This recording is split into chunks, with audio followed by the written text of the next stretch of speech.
ఇక్కడుండే ఎమ్మెల్యేస్కి అందరికీ కూడా అర్థం కావాల్సిన అవసరం. మనందరం పాలసీ మేకర్స్. ఆ పాలసీ మేకర్స్కి ఇవన్నీ అర్థమైతే మనం చాలా వరకు ప్రయోజనాలు వస్తాయి.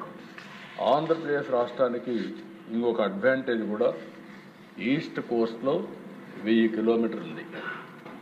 1000 కిలోమీటర్లు ఒక పెద్ద అడ్వాంటేజ్. రెండోది, మనం ఉత్పత్తి చేసే వస్తువులు ప్రపంచానికి పంపించాలన్నా, ప్రపంచంలో వచ్చిన వస్తువుల్ని వివిధ ప్రాంతాలకు చేరవేయాలన్నా ఈస్ట్ కోస్ట్లో ఆంధ్రప్రదేశ్ అనువైన స్థానం. అటు కర్ణాటక కావచ్చు, తెలంగాణకు కావచ్చు, మనం ఛత్తీస్గఢ్ కావచ్చు, అనేక రాష్ట్రాలకి. అయితే అధ్యక్ష, ఇక్కడ ఒకసారి చూస్తే building blocks of Andhra Pradesh logistics management సిస్టంలో, ఎకోసిస్టంలో ట్రాన్స్పోర్టేషన్ నెట్వర్క్స్, రోడ్వేస్, రైళ్లు, Airways, water transport, pipe line networks. ఈరోజు ఉదాహరణకు మీరు చూస్తే లక్ష్మీ మిత్తల్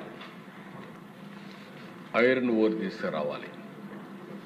ఐరన్ ఓర్ అక్కడి నుంచి తీసుకురావాలంటే వ్యాగన్స్లో వచ్చినా లారీల్లో వచ్చినా కాస్ట్ ఎక్కువ అవుతుంది. కాబట్టి ఇప్పుడు పైప్ లైన్ పెట్టి ఐరన్ ఓర్ స్లర్రీ నేరుగా అక్కడి నుంచి ఇక్కడ నక్కపల్లి దగ్గర ఎక్కడైతే ప్లాంట్ పెడుతున్నారో అక్కడికి వస్తుంది. ఇది కాస్ట్ ఎఫెక్టివ్, పొల్యూషన్ ఉండదు. దీనికి కూడా చాలా ప్రయత్నం చేశాం. అక్కడైతే MMNL అయితే ఇవ్వనంటే గట్టిగా ప్రధానమంత్రి గారు కూడా చాలా స్పష్టంగా చెప్పి ఇదేంటిది పొల్యూషన్ కూడా ఉంటుంది, కరెక్ట్ కాదని ఇచ్చారు.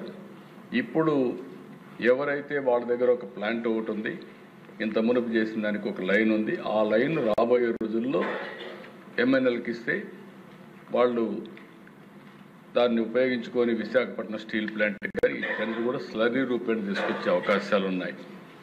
గ్యాస్ కానీ, వాటర్ కానీ, ఫ్లూయిడ్ స్టేజ్ అన్నీ కూడా పైప్ లైన్లో ట్రాన్స్పోర్ట్ చేసే పరిస్థితి వస్తుంది.